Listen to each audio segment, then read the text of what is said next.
If you were to ask someone what's the tastiest meat they've ever tasted, they'd probably say something like chicken or beef. But did you know that there's an animal so tasty they can't even give it a scientific name for 300 years?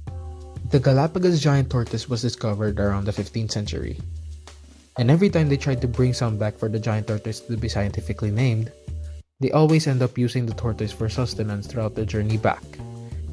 The sailors described the meat better than beef, mutton, chicken, and even butter. One tortoise was enough to feed several of them.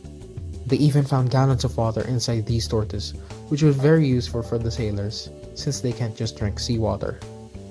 18th century came and the giant tortoise finally got its scientific name, Chelonoidis niger, or black tortoise. By 19th century, the giant tortoise have been virtually extinct. In present day, the population have bounced back by a few thousand, but it is still classified as threatened or near extinction by the International Union for Conservation of Nature.